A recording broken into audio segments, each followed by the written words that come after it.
This is Audiovisual Lecture 5, Part 3. We've been talking about the stoichiometric ratio. That's how you spell it, I think. Don't quote me because I don't know if it's in the book. You won't get points off if you misspell it. So we've been talking about the ratio of fuel to air that's ideal for the engine, that 15:1 ratio, 15 parts air, 1 part fuel, and how it's affected by altitude.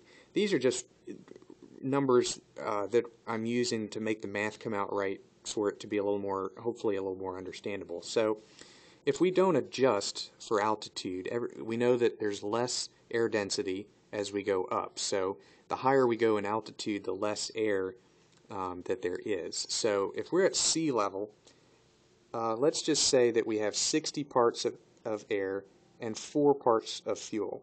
This is a balanced ratio because if you reduce that out, it comes out to be 15:1. Now, I think anyways. But let's say we go up to 5,000 feet. Now, if we leave the mixture adjusted as it is at sea level, there's still going to be 4 parts of fuel. But now there's only going to be 30 parts of air, and if you reduce that ratio out, it comes out to be 15:2. So we've got too much fuel for the amount of air that we have, even though the same amount of fuel is going into the engine at 5,000 feet as at sea level. Because less air is going into the engine at 5,000 feet than at sea level, now the ratio is not balanced. Now we go all the way up to 10,000 feet, and we haven't adjusted anything, so we've still got 4 parts of fuel.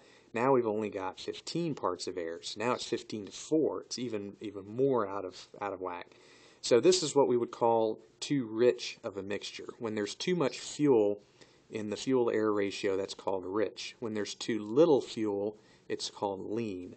So if we start out at sea level and we don't adjust the mixture, the higher up we go, the richer the fuel combination is going to be. Now, what's the problem with this? Well, if we have too much fuel, that means that not all of the fuel is going to be burned in that power stroke of the engine. And the unburned fuel is going to start to gum up the spark plug and the valves and the inside of the engine, and over time it's just bad for the engine. It's not going to run as efficiently and so forth. So the goal with this stoichiometric ratio is to burn as all of the fuel-air ratio and then push it out of the engine with the exhaust stroke. So if we have too much fuel, it's not going to run as efficiently. If we have too little fuel, it's not going to be getting enough power for that point. So that's the unadjusted numbers. So because we can't adjust the air, the only thing we can adjust is the fuel. So at sea level, we've got 60 parts air, 4 parts fuel. It's a balanced equation if you divide it out. Because half of 60 is 30, half of 4 is 2, half of 30 is 15, half of 2 is 1. So you get that down to 15:1. We go up to 5,000 feet, and let's say we only have 30 parts of air. So we're going to start pulling the mixture back to take some of the fuel out of the ratio, so that now we've got 30:2, which is 15:1 if you reduce it. So the ratio is balanced. It makes no difference that we've got 30:2 versus 15:1. It's that the ratio is the same. Now we go up to 10,000 feet. We've got 15 parts air, and we pull the mixture back some more, so we're taking even more fuel out of the ratio, and now we've got 15:1. So the ratio is still balanced. Now, significantly, what we want to notice here is that the total amount of fuel and air that's going into the engine is decreasing. At sea level, we've got 60:4. It's the same ratio as 30:2 as 15:1, but the total package is less. Think of it in boxes. We've got 60 boxes of air and 4 boxes of fuel that we're throwing into the engine at sea level. Think of it as a bonfire.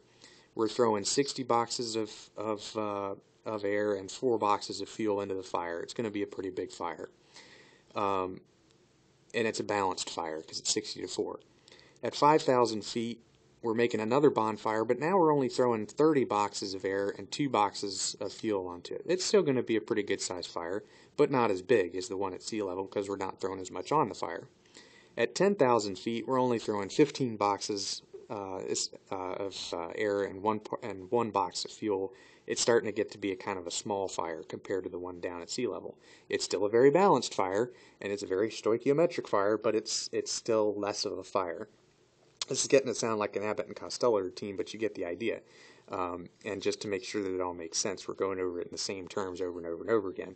But the point is that there's less fire at 10,000 feet than there is at sea level. Now, what does this mean for our engine? Well, if we're putting less fuel on the fire, we got less of a fire, and we're not making as much power. So as you go up in altitude, because we're losing that power, the engine is going to be producing less power at 10,000 feet than it is at sea level. And this is about where the standard engine is going to start losing power, is at that 10,000 foot point for sure. It starts losing power the higher up you get, but that's where it's really going to start to get noticeable, where you can't go as fast, you can't carry as much weight, why it starts to take longer for the airplane to climb when you get to that altitude. That's also because the wing needs air to go over it to fly, and if there's less air, it's going to fly less efficiently. So as you go up in altitude, everything starts to produce less.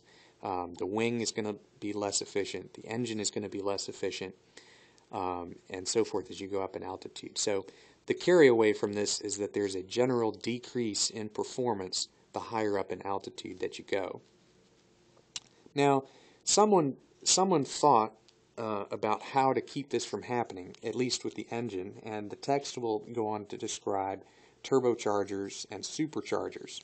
So if you can keep the amount of air that's available at sea level at 10,000 feet, theoretically the engine will be just as efficient and produce as much power at 10,000 feet as it does at sea level. So a turbocharger takes engine exhaust, it takes that air, compresses it, and throws it back in the engine. So it's forcing air in the engine essentially to make it simulate sea level conditions. A supercharger does the same thing. The only difference between the two essentially is that a turbocharger runs off of engine exhaust, and a supercharger is driven internally by the engine. So it's driven with a belt or with a gear or something, versus a turbocharger which runs off of exhaust. So those are some of the principles of the power plants that we're going over.